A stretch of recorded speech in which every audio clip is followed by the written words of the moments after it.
Alright guys, how's it going? And welcome to a new Satisfactory mini-series exclusively focusing on overflow or manifold layouts. Back in July I made a video about the basics of the overflow or manifold method, where I explained how it differs from the perfect split or load balance method. And it's been by far one of the most popular videos, with at the time of recording this over 2,000 views, which is absolutely incredible. So thank you everybody for those views.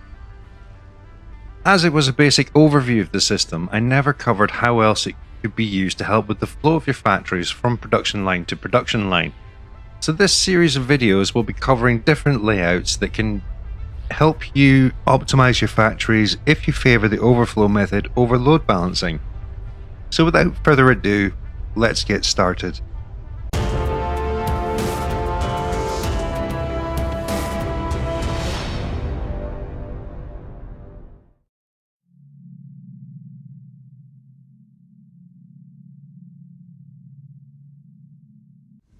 Okay, so starting with the overflow system I built in the overflow method video. It's a perfectly acceptable way of handling the output of a miner, or where the total output of the production line is either the same or lower than the total input amount per minute. Some examples of this scenario is, and we'll use having tier 2 conveyors as our highest tier that's unlocked. It would be 120 ore per minute being turned into 120 ingots per minute, or 120 iron ingots per minute being turned into 120 iron rods per minute, or 120 iron ingot per minute being turned into 80 iron plates per minute. Hopefully you'll get the idea of what I'm trying to say here. But where does that overflow manifold fail? Well, it fails as soon as you try to build a production line where the total number of items produced exceeds the total number of items going in per minute. A great example of this is with screws. Using the default recipe, it calls for this: 10 iron rods per minute and will output 40 screws per minute. So why would I class this as a failure for that overflow manifold? Well, let's do the math. To process 120 iron rods per minute, we'll be outputting 480 screws per minute.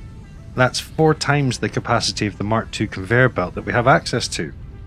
So how do we fix that? One solution is to duplicate the overflow manifold as many times as we need. In this case 4 times, in order to have 4 outputs of 120 screws per minute. But that takes up quite a lot of space and isn't really all that scalable, and also uses more resources to build than our ideal solution.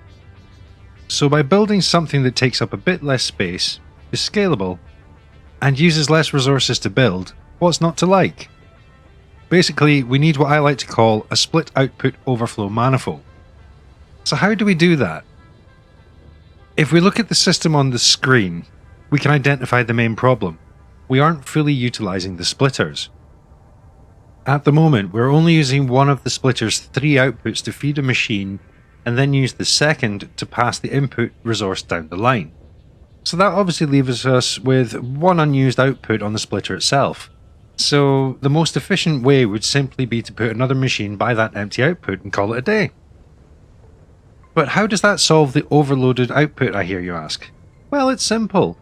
We simply branch out from the merger side of the production line where we need to, in order to have as many full belts as possible. So by using a 120 iron rod per minute production line, we'll need 12 constructors to process all of the rods into screws.